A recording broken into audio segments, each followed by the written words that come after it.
Líder Visa presenta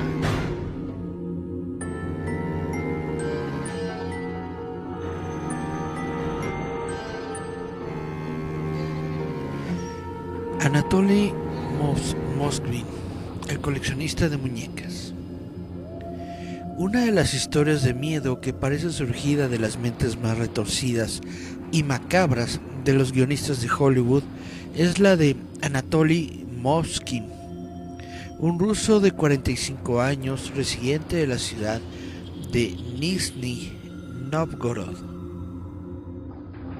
Moskvin era un académico muy reconocido en ciertos círculos, escritor y experto en la historia de los cementerios de la zona.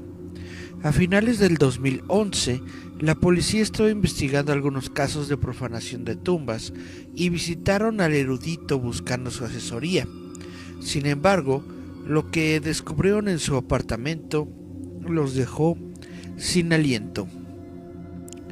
Junto a estanterías repletas de libros, montones de ropa infantil y juguetes, encontraron 29 muñecas de tamaño natural ataviadas con ropa antigua.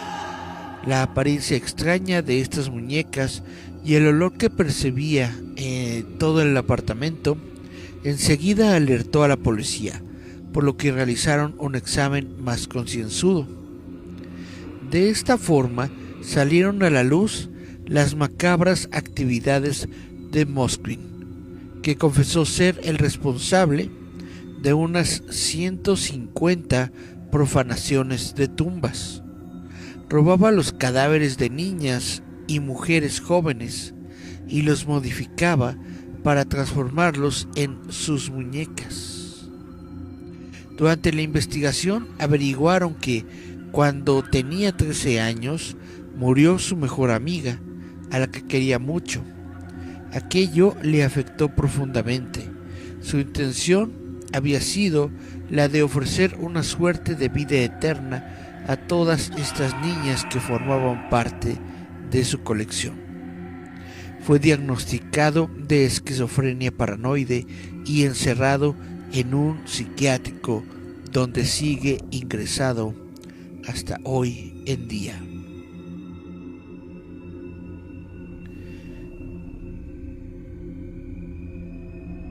Hola, ¿cómo están? Esto es Visitantes Nocturnos. Yo soy Eric Contreras Ayala. Estamos otra noche aquí, otra medianoche, disfrutando con ustedes pues de todo lo que nos ofrece el folclore popular y las historias raras.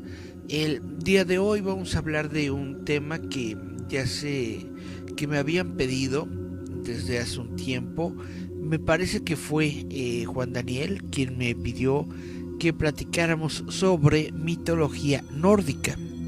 Mitología nórdica pues es un tema bastante interesante, bastante largo, un poco pues sí extenso, porque pues es la mitología nórdica es de por sí bastante extensa. Pero pues bueno, vamos a tratar de hacerlo un poquito más relajado, más tranquilo. Vamos a hablar pues el día de hoy sobre mitología nórdica. ¿Qué es la mitología nórdica? Mitología germánica, mitología escandinava. Pues todo esto comprende lo relativo a la religión, creencias y leyendas de los pueblos escandinavos germanos, incluidos aquellos que se asentaron en las antiguas Islandia, Britania, Gala e Hispania, donde se reunieron las fuentes escritas de la mitología nórdica. En la versión mejor preservada de la antigua mitología germana, común a todos los pueblos germanos, la mitología germana a su vez ha evolucionado de una mitología indoeuropea más temprana. La mitología, pues, es una colección de creencias e historias compartidas por los pueblos germanos septentrionales. Es importante señalar que esta mitología no era compartida por los pueblos nórdicos de la etnia urálica, que comprende a los fineses, los estonios y lapones, tampoco de los bálticos, en donde se sitúan los lituanos y letones, ya que estos grupos poseían una propia, aunque parecida, mitología. No era una religión revelada, pues no había una verdad entregada por los dioses a los mortales.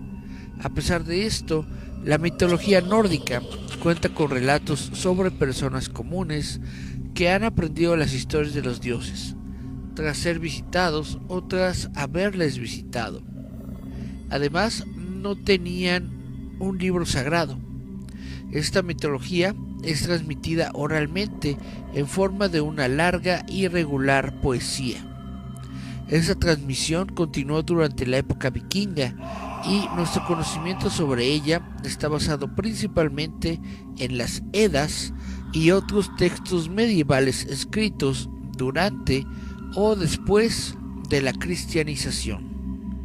En el folclore escandinavo, estas creencias duraron mucho tiempo y en algunas áreas rurales, algunas tradiciones han sido mantenidas hasta el día de hoy.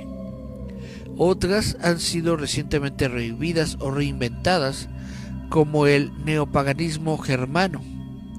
La mitología también ha permanecido como inspiración en la literatura, así como en producciones escénicas y películas. Vamos a hablar primero sobre su cosmología. En la mitología nórdica, el mundo está representado como un disco plano. El disco está situado en las ramas del árbol del mundo Yggdrasil, que sostenía los 9 mundos. En él habitaban varias criaturas, entre las que destacamos a las siguientes: un dragón llamado Nidhogg, que habitaba en las raíces. Este dragón roía las raíces para derribar a un águila sin nombre, que esto se consigue en el Ragnarok, que habitaba en la rama más alta, y desde ahí vigila los 9 mundos. Esta a su vez tiene un halcón llamado Beorfolnir en el entrecejo, que vigila los movimientos del águila.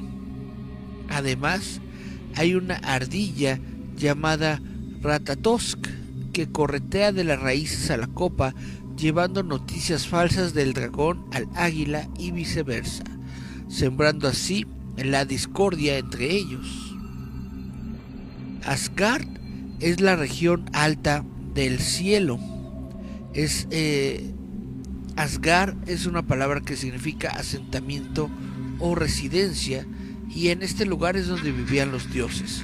Estaba localizada en el centro del disco y solamente podría llegarse hasta ahí caminando por el arco iris, que es el puente Bifrost, guardado por Heimdall, quien estaba provisto de un gran cuerno con el que avisaba cada vez que un Æsir, que son los dioses del panteón de la mitología nórdica, o un Vanir, lo cruzaba.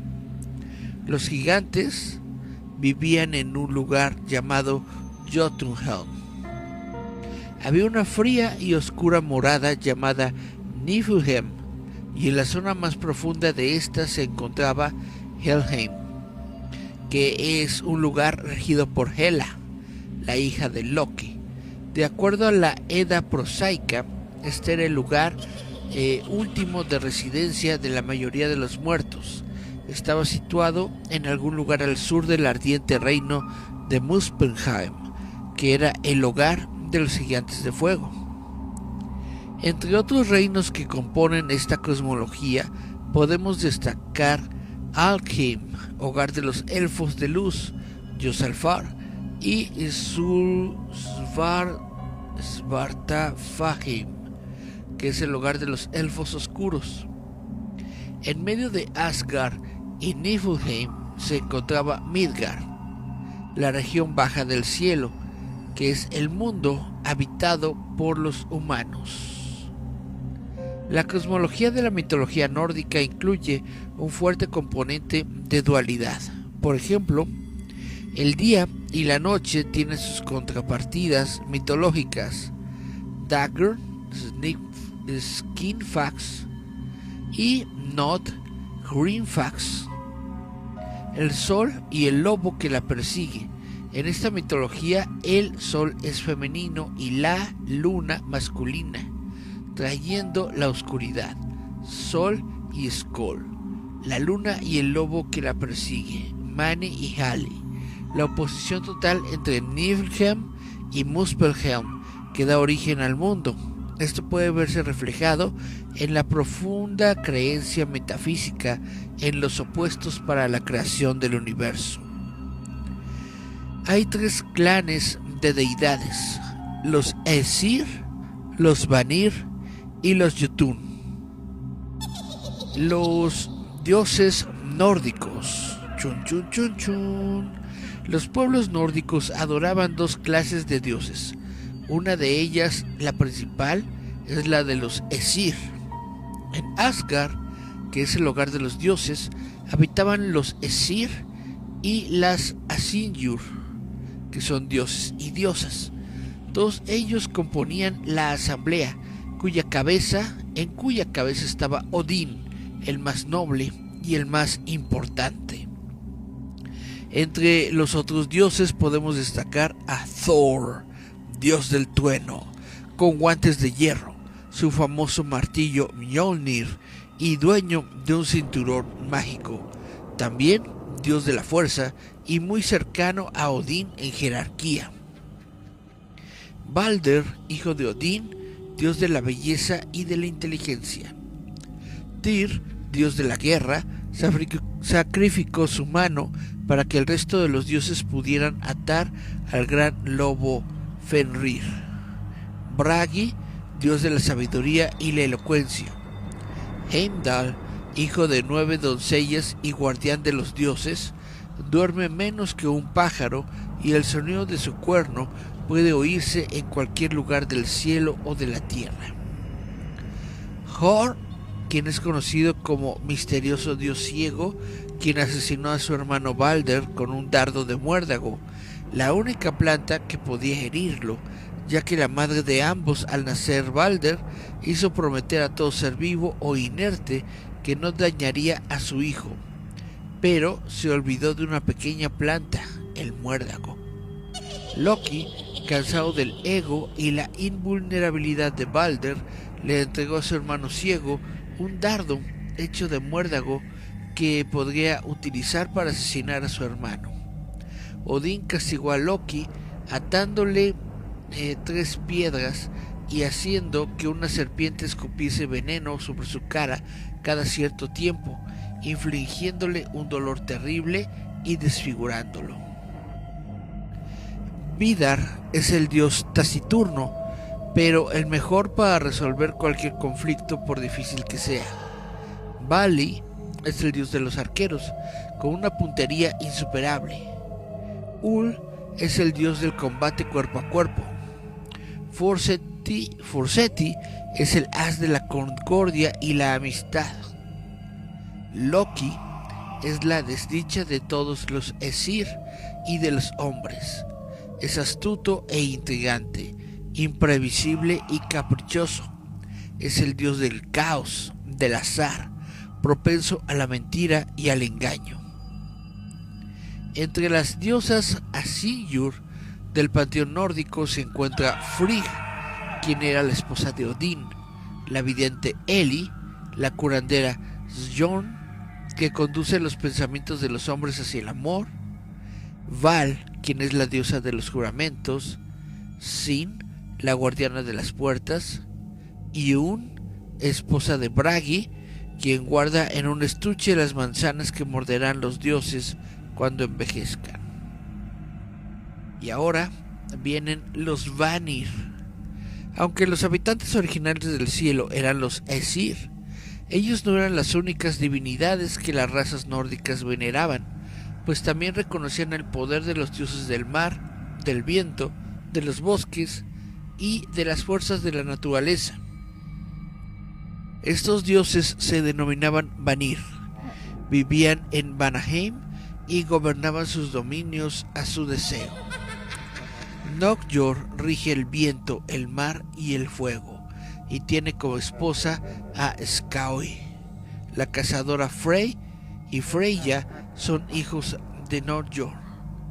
Frey rige la lluvia y el sol y era invocado para conseguir buenas cosechas. Representa la fecundidad.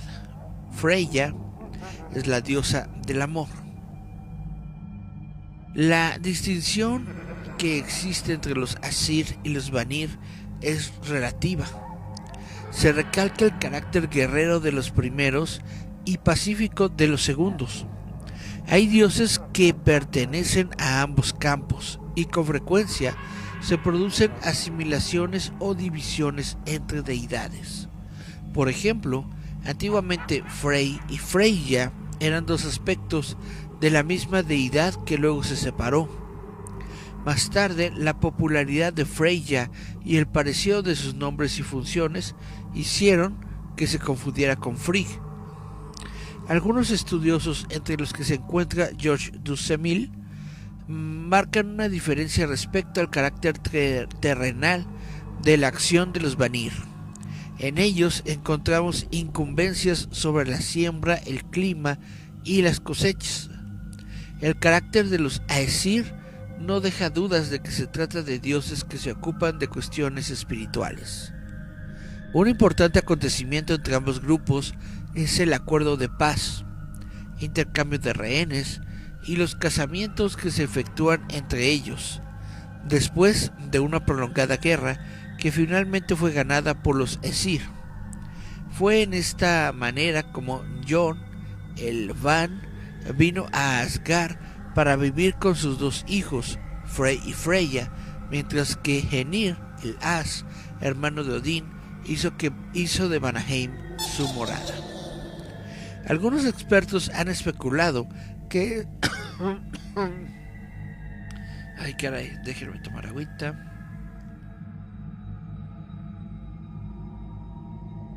Y continuamos, porque algunos expertos han especulado que esa historia simboliza la forma en que los dioses de las tribus indoeuropeas habían suplantado a los antiguos dioses de la naturaleza de los habitantes originales. Aunque debe subrayarse que esta es solo una conjetura, otros estudiosos consideran que la distinción Aesir y Vanir no es más que la manifestación noruega de una división de las divinidades en general entre los indoeuropeos, paralela a la de los olímpicos y los titanes en la mitología griega, o a su vez en partes de la gran epopeya hindú, el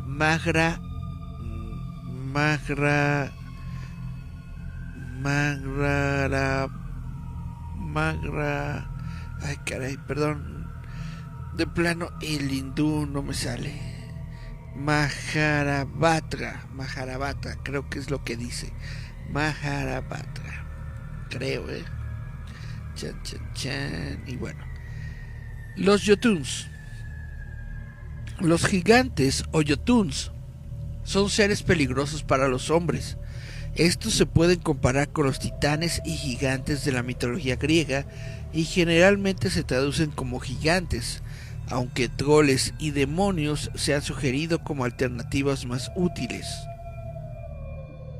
Estos son seres monstruosos y enormes, pero también sabios y ricos, de los que se benefician los dioses en ciertas circunstancias. Están en el origen del cosmos que se forma del cuerpo de Ymir. Algunas gigantes poseen una gran belleza, por ejemplo, Geror. La relación entre dioses y gigantes. Algunos de los Aesir son descendientes de los Jotuns y realizan matrimonios entre ellos. Algunos de los gigantes se mencionan por su nombre en las Edas y se muestran como representaciones de las fuerzas de la naturaleza. Existen dos categorías de gigantes: los gigantes de hielo y los gigantes de fuego. Estos mantienen una hostilidad implacable con los dioses que se materializa en luchas generalmente lideradas por Thor. En el Ragnarok, las fuerzas de la destrucción estarán encabezadas por gigantes como Surd y Hyrrim. Otras seres sobrenaturales, las Nornas. Las Nornas fijan el destino y sus decisiones resultan irrevocables.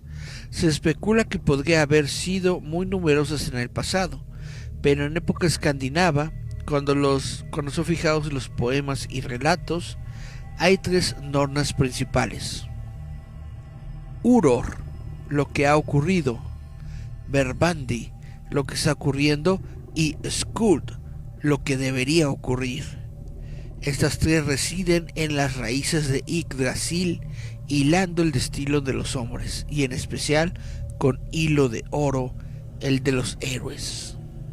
Se relacionan a su vez con las Disir y las Valquirias lideradas por Odín, también divinidades relacionadas con aspectos del destino, un concepto muy importante para estos pueblos. Ñaca ñaca.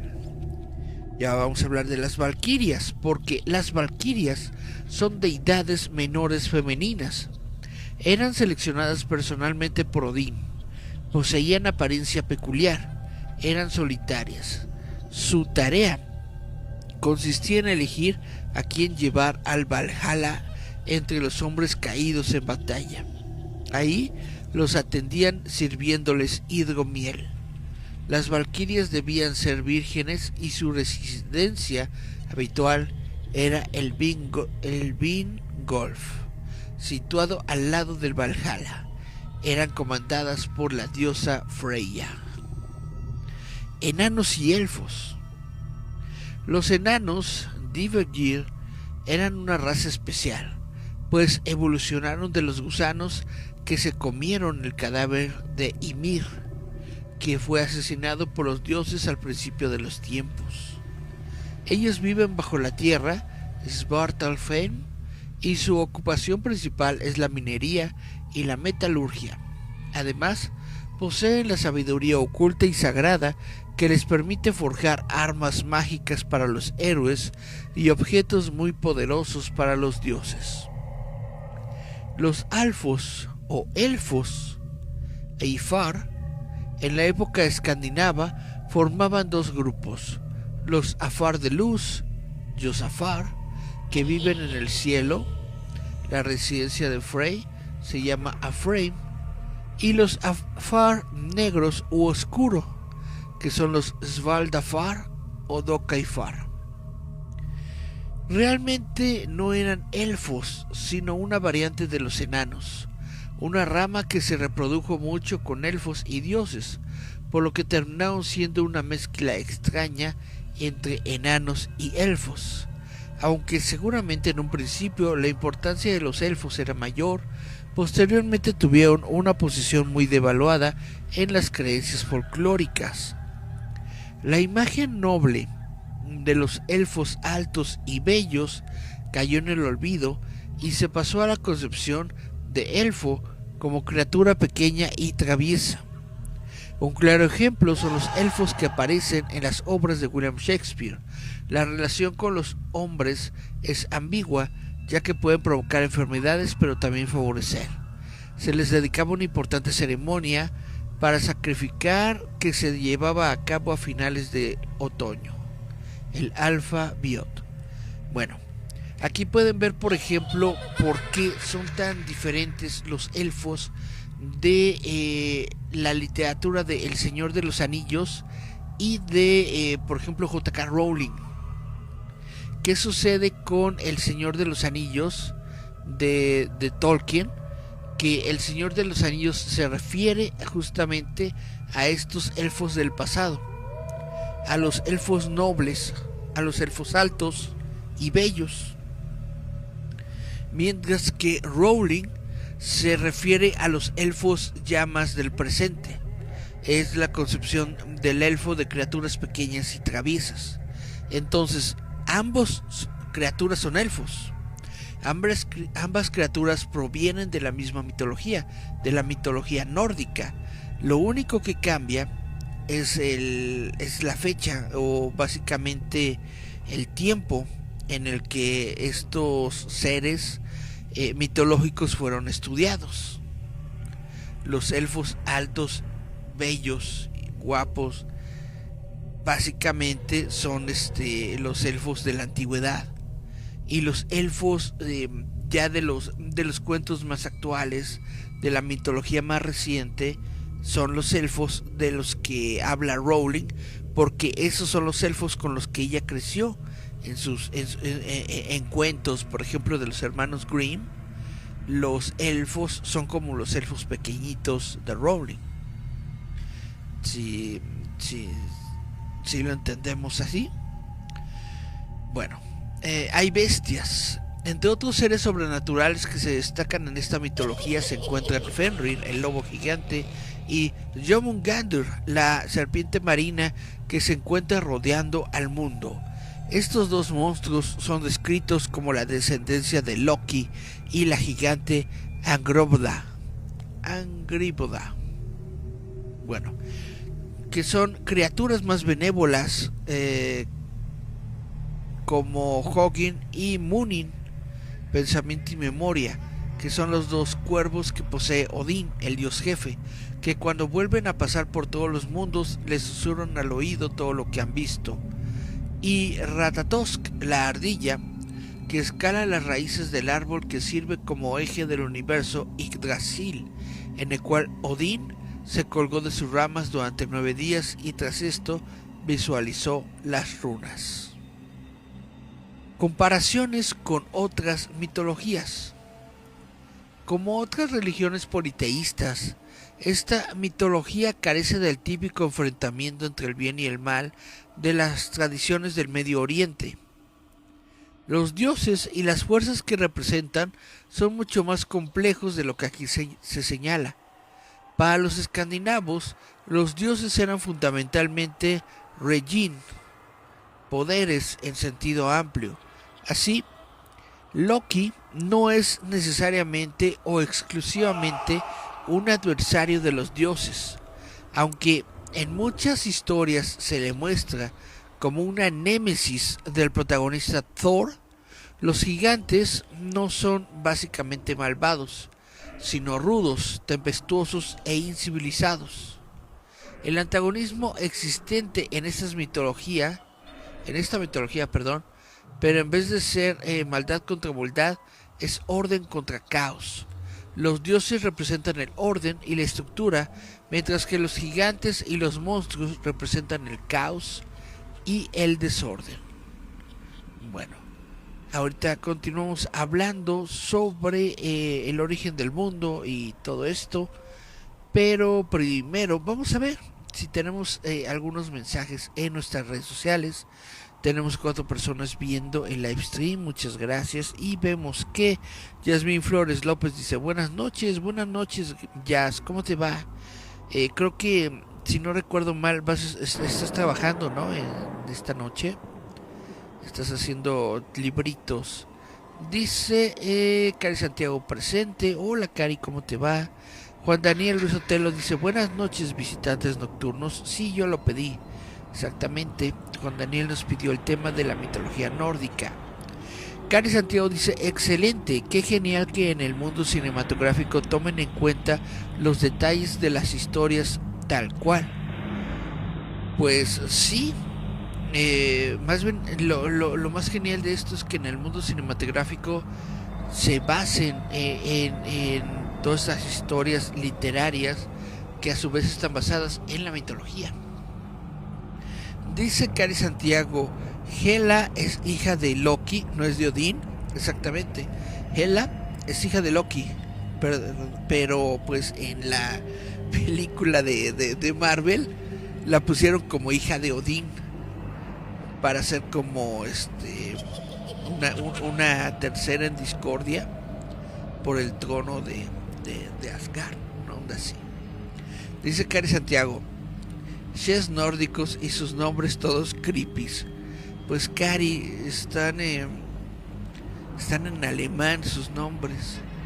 Dice Miguel Ángel Velázquez Morales, entonces los elfos en vez de avanzar se hicieron más feos, literalmente se hicieron más feos y chiquitos con el paso del tiempo, pero gracias justamente a Tolkien se recuperó esta imagen del elfo grande, del elfo bonito, del elfo del elfo ilustrado, por así decirlo. Fue J.R. Tolkien el que recuperó esa imagen de los elfos. Cari Santiago dice, él le dijo que ella tenía la belleza de un elfo. Él era fan del Señor de los Anillos y ella era fan de Harry Potter. Sí, eso es lo que ocurre justamente con los elfos. Pero bueno, vamos. Entonces les voy a hablar sobre el origen y el fin del mundo. El origen y eventual destino del mundo son descritos en la Völuspá, que es la profecía de la volva o la profecía de la Sibila, que es uno de los poemas más destacados de la Edda poética. Estos versos contienen uno de los más vívidos relatos creados en toda la historia de la religión y una representación de la eventual destrucción del mundo que es único en su atención al detalle.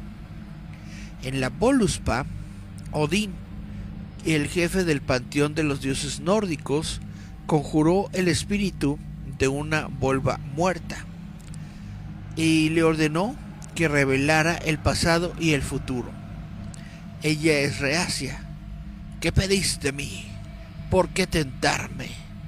Pero al estar ya muerta, no muestra miedo por Odín y continuamente se mofa de él. Bueno, sabrías más. Pero Odín insiste, si va a cumplir su función de rey de los dioses, debe poseer todo el conocimiento. Una vez que la Sibila revela los secretos del pasado y el futuro, cae nuevamente en el olvido. Ahora me hundo. Entonces, el principio. En el principio estaba el mundo de hielo Niflheim y el mundo de fuego Muspelheim, y entre ellos estaba el Ginnung Gapap, que es un hueco profundo en donde nada vivía. En Niflheim había un caldero llamado Hubenhelmir, el caldero rugiente, que boteaba, y todo lo que caía en este lo hacía en Ginnung Gapap. Al tomar contacto con el vacío se transformaba en hielo, hasta que al final el hielo terminó llenándolo todo. Las ascuas de Muspelheim caían sobre el hielo, creando grandes nubes de vapor de agua, que al llegar otra vez a Niflheim creaban un bloque de hielo, en uno de los cuales estaba un gigante primitivo llamado Ymir y una vaca gigante llamada Auombia, de la cual se alimentaba Ymir bebiendo su leche. Esta lamió el hielo creado por el primer dios Buri, que fue padre de Bor, quien a su vez fue padre de los primeros Esir, Odín y sus hermanos Bil y Be. Ymir era un hermafrodita y sus piernas copularon entre sí, creando a la raza de los gigantes. Luego, los hijos de Bor, Odín, Bil y Be, asesinaron a Ymir y de su cuerpo crearon el mundo. Los dioses regulaban el paso de los días y las noches, así como las estaciones. Los primeros seres humanos fueron Ask, Ash, fresno, y Embla, olmo, que fueron tallados de madera y traídos a la vida por los dioses. Bil y Be. Sol es la diosa del sol, una hija de Mundafari y esposa de Gyenrir. Esta cabalga todos los días a través de los cielos en su carro, tirado por dos caballos llamados Alsvid y Arbag. Este pasaje es conocido como Alfrodul, que significa gloria de elfos. Un kenning común para Sol. Sol es cazadora durante el día. Sol es cazada durante el día por Skoll, un lobo que quiere devorarla. Los eclipses solares significan que Skoll casi la atrapó. Está destinado que Skoll eventualmente va a atrapar y a devorar a Sol. Sin embargo, será reemplazada por su hermana. El hermano de Sol, la luna, Mani, es cazado por Hati, otro lobo. La Tierra está protegida del calor total del Sol por Svalin, quien se encuentra entre el Sol y ella. En la creencia nórdica, el Sol no daba luz, ya que ésta emanaba de Alsvid y Arbak. La síbila describe el gran fresno Yggdrasil y a las tres Nornas, que son símbolos femeninos del destino inexorable, llamadas Urd, Bernandi y Skuld, que se relacionan con el pasado, el presente y el futuro, quienes graban los hilos del destino bajo él. Ella describe la primitiva guerra entre los Aesir y los Vanir y el asesinato de Baldir. Luego centra su atención al futuro. Y aquí es cuando vemos el final del mundo, que será Ragnarok. La visión nórdica antigua del mundo es sombría. En el final, según se creía, las fuerzas del mal y del caos sobrepasarían en número y vencerían a los divinos y guardianes de los hombres del bien y del orden. Loki y sus monstruosos hijos romperán sus ataduras. Los muertos navegarán desde Helheim para atacar a los vivos. Heimdall, el vigilante de los dioses, convocará a los anfitriones celestiales con un bramido de su cuerno. Tras esto, seguirá una batalla final entre el orden y el caos, que es llamada y conocida como Ragnarok, que los dioses van a perder, ya que ese es su destino.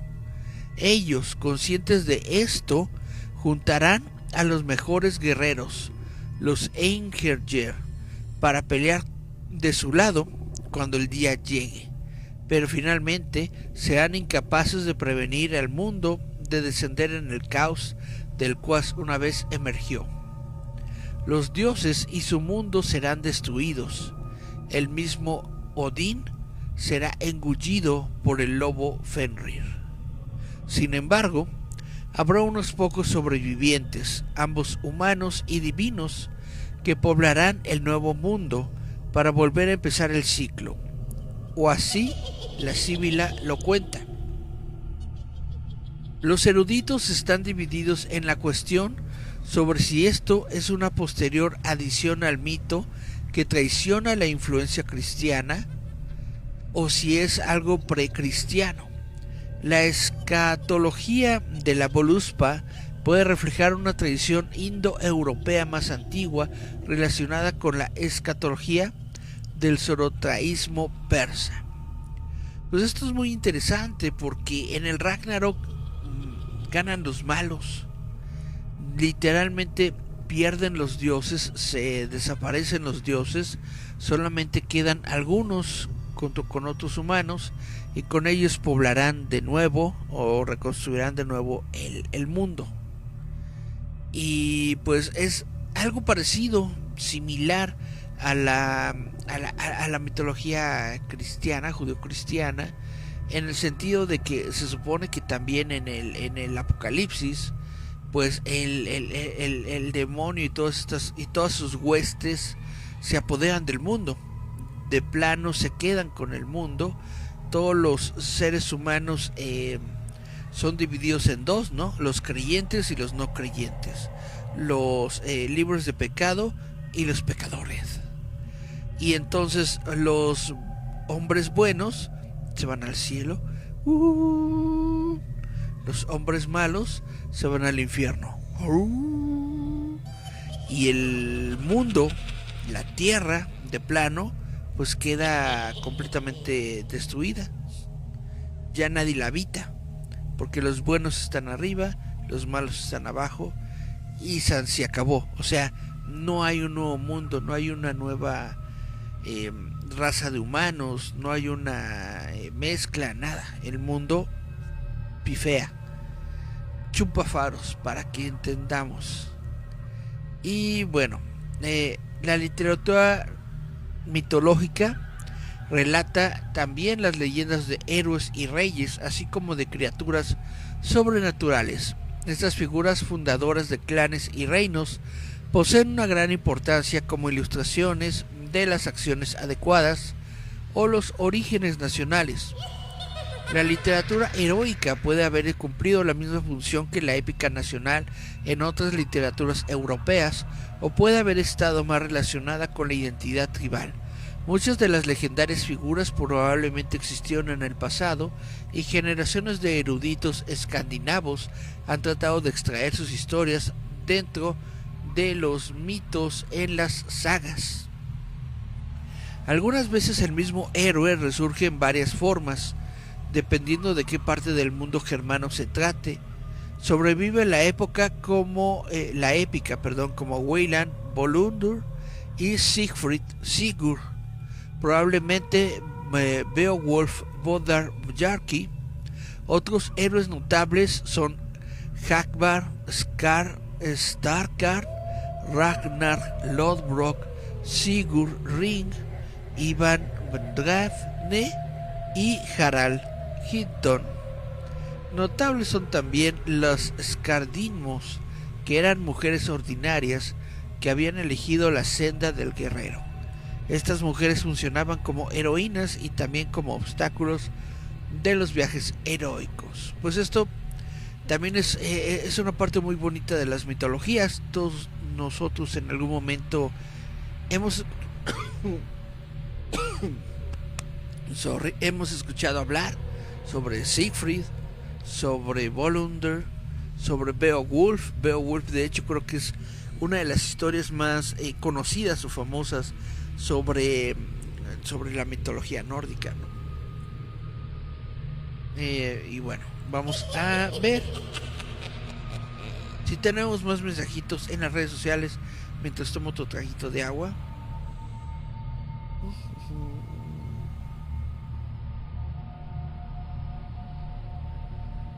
Y dice Juan Daniel Ruiz Otelo: las valquirias, las hijas de Odín.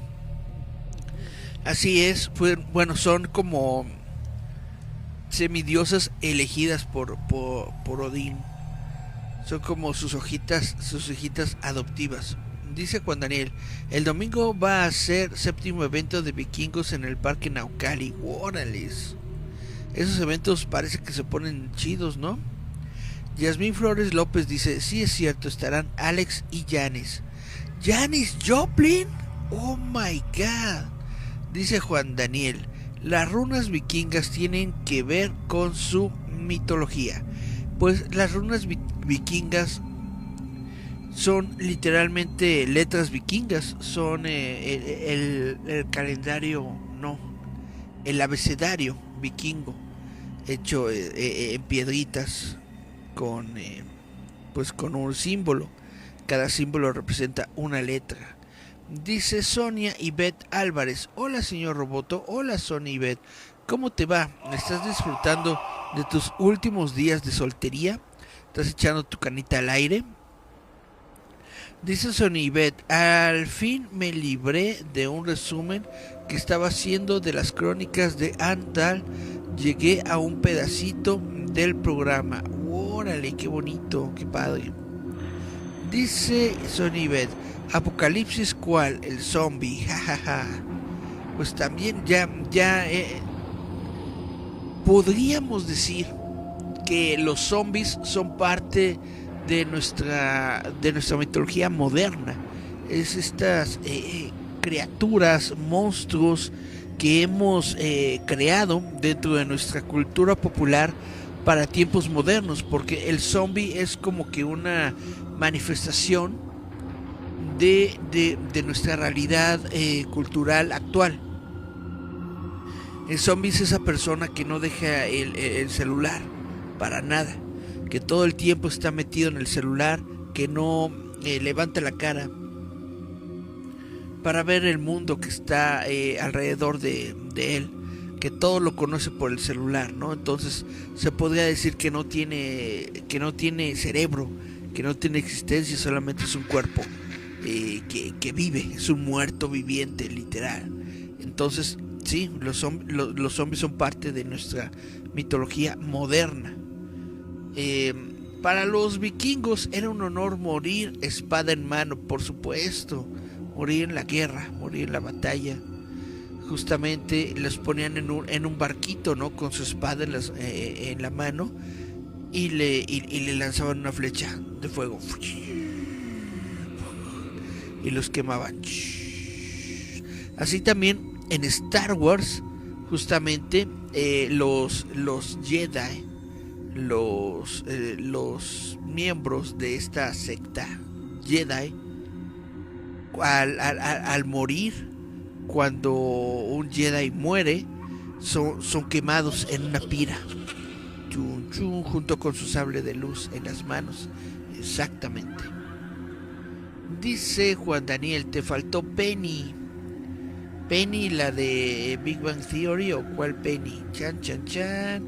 Dice Sonibet, me hiciste recordar una canción de Strome que se llama Carmen. Hasta su descripción gráfica es una caricatura que habla de eso. Yo nada más conozco a una Carmen a la que se le perdió la cadenita. La cadenita que tú le regalaste, Carmen. Qué tristeza que se le perdiera la cadenita a Carmen. Bueno, vamos a continuar con los centros de fe, o lo que podrían ser las iglesias de la mitología nórdica. Las tribus germanas nunca o rara vez tuvieron templos en el sentido moderno de la palabra. La Bilotl es la forma de adoración practicada por los antiguos pueblos germanos y escandinavos. Esto se asemejaba a aquella de los celtas y los baltos. Podía ocurrir en arboledas sagradas, también podía tomar lugar en un hogar o en un simple altar de piedras apiladas, conocido como hangar. Sin embargo, parece que hubo otros importantes centros, tales como Skrimsal, Legre y Gamlia Uppsala. Adán de Bremen afirma que hubo un tiempo en Uppsala con 3 estatuas de madera que pretendían representar las figuras de Thor, Odín y Loki. Es decir, pues ellos no tenían así tal cual como los cristianos o los judíos, no tenían una iglesia, no tenían un tiempo. También los hindúes, ¿no?, tienen su mezquita. Pues no, los nórdicos no tenían nada, simple y sencillamente pues construían sus figuras, ¿no? Tenían su figurita de Odín, de Thor y de Loki, y ahí los tenían en su casita. Básicamente como fan de Marvel, ¿no?, que tiene a su Thor, a su Odín y a su Loki, tiene sus figuritas. Así, literalmente así eran los centros de fe de los nórdicos. Hablando de los sacerdotes, aunque parece que ha existido un tipo específico de clero en el pasado, nunca tomó un carácter profesional y semi-hereditario de la clase druídica celta. Esto fue porque su tradición chamanística, el Seiror, era mantenida por mujeres, las volvas, quienes se dice generalmente que el rol de rey germano evolucionó de un oficio sacerdotal. Este rol del rey estaba en línea con el rol general del Godi, que era la cabeza de un grupo de familias afines para esta estructura social y quienes administraban los sacrificios. Entonces, tampoco tenían sacerdotes como tal, tenían personas que difundían la palabra, literalmente personas que iban por ahí recitando y repitiendo los poemas pues de las historias, pero así como tal una persona como un sacerdote o como algo así, pues no. Ellos tenían a las volvas, que eran mujeres, y estas mujeres eran las que cantaban las odas sobre Odín, sobre Thor, sobre Loki.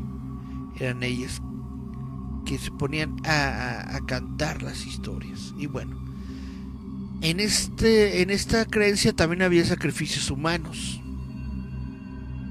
Al menos se dice aquí que solo ha quedado un testimonio de sacrificios humanos. Esta se encuentra en la narración que hace Ahmad ibn Fadian de un enterramiento en un barco en el que una joven esclava se prestó a acompañar a su señor al otro mundo. Referencias menos directas son dadas por Tácito, Saxo Grammaticus y Adam von Bremen. El Heimskringla cuenta como Aun, quien fue rey de Suecia, sacrificó a 9 de sus hijos en un esfuerzo por prolongar su vida, hasta que sus súbditos consiguieron impedir que matara al último de ellos, Egil. Según Adam de Bremen, los reyes de Suecia sacrificaban esclavos varones cada 9 años. Durante los sacrificios de Yule, la fiesta del solsticio de invierno, en el templo de Uppsala, los suecos no solo tenían derecho a elegir sus reyes, sino también a deponerlos, y se dice tanto de Domaide como de Olof Trataya que fueron sacrificados tras años de hambruna. Eso estaría padre, que pudieras sacrificar a tus dirigentes si no están bien. Bueno, Odín era asociado con la horca, y una posible práctica de sacrificios odínicos por estrangulamiento tiene cierto apoyo arqueológico por la existencia de cuerpos perfectamente preservados por el ácido de las turbas de Jutlandia, que luego fue tomado por los daneses, en las cuales eran echados una vez estrangulados. Sin embargo, no existe ningún relato escrito que interprete específicamente la causa de dichos estrangulamientos. O sea, existen indicios arqueológicos de figurillas de Odín y asociadas con la horca, de cuerpos que fueron ahorcados y que fueron conservados y que tienen algún tipo de señalización que tiene que ver con Odín. Pero en las historias, en los cantos, en los poemas que tienen que ver con la mitología nórdica, en ninguno de ellos aparece específicamente una historia que te diga por qué estrangulaban a las personas o por qué Odín era vinculado con estos estrangulamientos. No existe. Ahora, interacción con el cristianismo.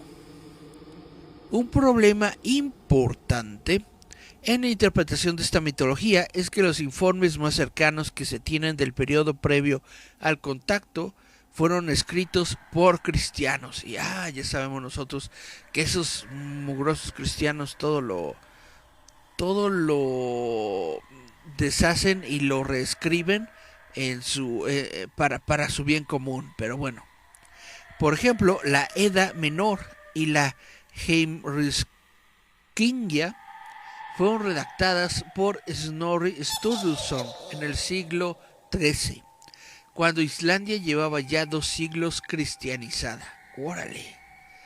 Todas las sagas provienen de Islandia, pero incluso bajo aquel clima de tolerancia religiosa, Snorri fue influido por un punto de vista esencialmente cristiano. La Heimskringja provee algunas interesantes aclaraciones a este problema. Snorri presenta a Odín como un líder militar humano procedente de Asia que adquiere poderes mágicos, conquista Suecia y a su muerte se convierte en un semidios. Teniendo rebajada la divinidad de Odín, Snorri cuenta entonces la historia del pacto que celebra el rey de Suecia aún con él. A fin de prolongar su vida, aún debía sacrificar a su hijo. Más tarde, en la Heimskringja, Snorri registra detalladamente cómo los convierte al cristianismo, tal como Olaf Haraldsson, Olaf II el Santo, convirtió brutalmente a los noruegos a la fe cristiana. Imagínate, a este cuate se le conoce como Olaf el Santo por no decirlo más fuerte, por darle de madrazos a la gente para que se convirtiera en la fe cristiana. Así, órale, ¿cuál es tu Dios? Odín. ¿Cuál es tu Dios? No, pues que Odín. ¿Cuál es tu Dios? No, pues Jesucito. Bueno, ya. En Islandia, tratando de evitar una guerra civil, el parlamento islandés votó a favor del cristianismo, pero toleró el paganismo en la privacidad de cada hogar. Suecia, por otro lado, tuvo una serie de guerras civiles durante el siglo XI. Estas guerras terminaron con la quema del templo de Uppsala En Inglaterra, la cristianización ocurrió temprana y esporádicamente, muy rara vez mediante la fuerza. La conversión mediante coerción fue poco utilizada en las áreas donde se adoraba a los dioses nórdicos. No obstante, la conversión no ocurrió de la noche a la mañana. El clero cristiano hizo lo sumo posible por enseñar al pueblo que los dioses eran demonios, pero su éxito fue limitado y los dioses nunca se volvieron maléficos en la opinión popular de la mayor parte de Escandinavia. 2 asentamientos centralmente localizados y lejos de estar aislado pueden ilustrar cuándo comenzó la cristianización. Estudios arqueológicos de tumbas en la isla sueca de Lobón han demostrado que la cristianización duró entre 150 y 200 años. Además de ser un emplazamiento cerca de reyes y obispos. Asimismo, en la concurrida zona comercial de la ciudad de Bergen fueron encontradas muchas inscripciones rúnicas que datan del siglo XIII, entre las cuales figuran las inscripciones Briggen. Una de ellas dice: puede que Thor te reciba, puede que Odín sea tu dueño. Y otra, en una seid, que dice: talio runas curativas, tallo runas salvadoras, una vez contra los elfos, 2 veces contra los trolls, 3 veces contra los Jotuns. La segunda también menciona a una valquiria peligrosa, Skag-Valkyria, que probablemente sea una variante para Skogul.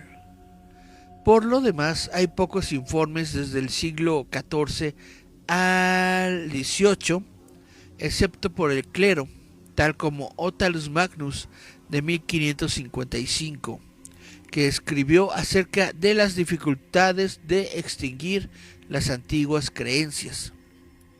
La historia que se relaciona con la Primskipta o el cantar de Tirim parece que ha sido excepcionalmente resistente, así como la romántica historia de Hagvar y Signy, y versiones registradas tanto en el siglo XVII como en el XIX, en los últimos siglos folcloristas suecos documentaron las creencias del pueblo, en cuya superficie muchas tradiciones de los dioses de la mitología nórdica sobrevivieron.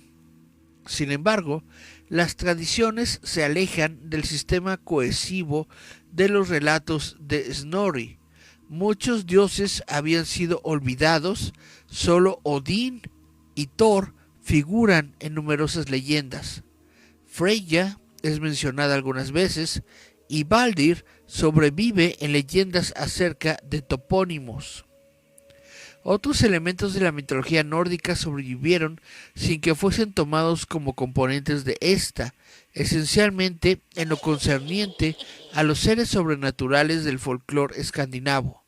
Además, las creencias nórdicas relacionadas con el destino han permanecido firmes hasta los tiempos actuales, dado que el infierno cristiano guardaba semejanza con las representaciones de la muerte en la mitología nórdica. Se tomó prestado uno de los nombres de las creencias antiguas, como Helviti, que era una palabra traducida como castigo infernal. Algunas de las tradiciones de Yule fueron preservadas, como la tradición sueca de sacrificar un cerdo en Navidad, que originalmente hacía parte al sacrificio a Frey. Entonces, Helvit se convirtió en Hell, el infierno que nosotros conocemos. Y la tradición de echarse un chanchito en la Navidad era originalmente parte de un sacrificio a Frey. Chan, chan, chan, chan. Influencias modernas. Los dioses germánicos y los temas más importantes de la mitología nórdica han dejado indudables vestigios y herencias tanto en el vocabulario moderno como en la cultura contemporánea. Entre las más importantes, los nombres de los días de la semana en inglés, alemán y escandinavo. También cabe señalar que el músico alemán Richard Wagner se inspiró en los temas y personajes de la mitología nórdica para escribir los libretos de varias de sus óperas, en especial la tetralogía de El Anillo del Nibelungo. Bam, bam, bam, bam, bam.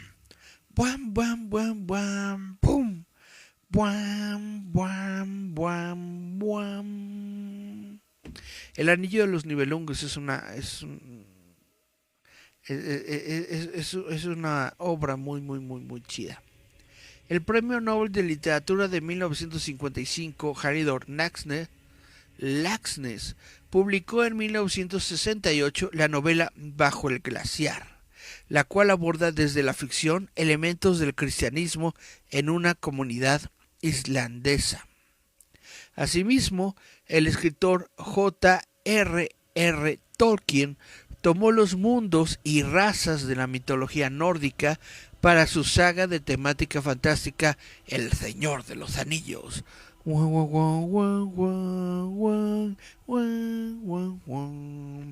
Esto marcó todo el género de fantasía épica posterior, caracterizado precisamente por el uso recurrente de elementos de esta mitología. También es de mencionar la presencia de la mitología nórdica en las películas en los cómics de Stan Lee de Marvel y en videojuegos como God of War. También recientemente en series como Vikingos de la plataforma de Netflix. Yo creo que sí, Stan Lee retomando elementos de la mitología nórdica, básicamente mantiene vivo a Odín, a Thor y a Loki, los mantiene vivos para una nueva generación. La gente de ahorita sigue conociendo a esos personajes por Marvel. Y eso es algo muy genial. Y bueno, pues eso es todo lo que tengo sobre el tema de la mitología nórdica. ¿Qué es lo que ustedes opinan? ¿Les gustó o no les gustó? ¿Les late la mitología nórdica? es de sus mitologías favoritas, o dicen, la mitología cristiana es la mía, Jesus Forever, o a lo mejor no, a lo mejor es la mitología griega, ¿no? Dicen, Zeus es la onda. Bueno, vamos a ver qué nos dice la gente. ¿Qué nos dice la gente en el bonito Facebook? Dice Juan Daniel Ruiz Otelo, Penril, el dios lobo. Órale. Ah, yo pensé que era Penny, pero no, dice Penril, el dios lobo. Dice Sonia Ibet, búscala, está Bonnie, jaja, y bonita. Vamos a buscarla.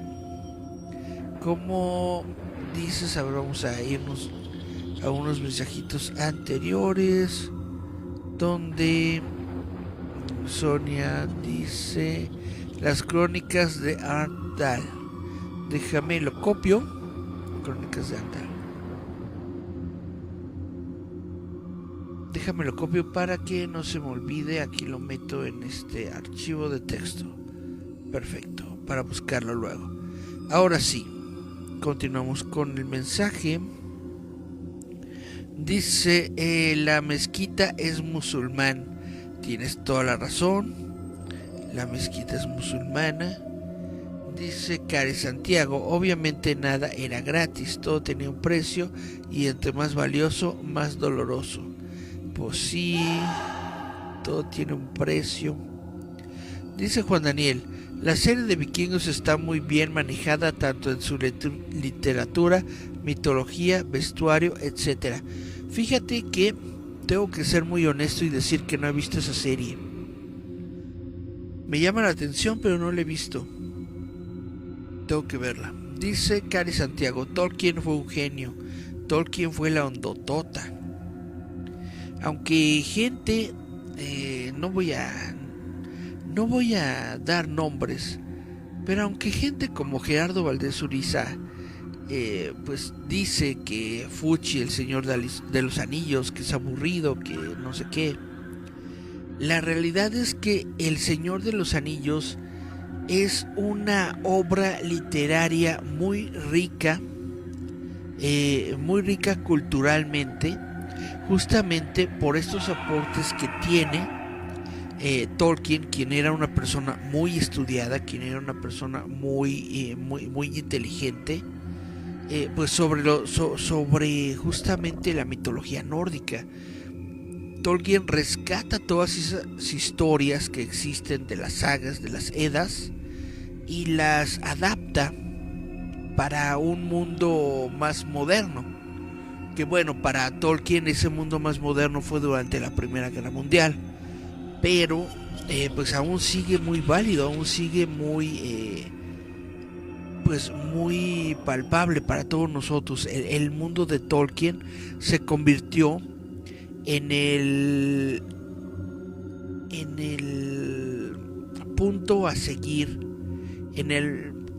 podríamos decir, en el molde para todo lo que es la literatura fantástica moderna, en el sentido de que sí, cuando nosotros hablamos de fantasía, del género fantástico, el primer punto de referencia es siempre la literatura de Tolkien.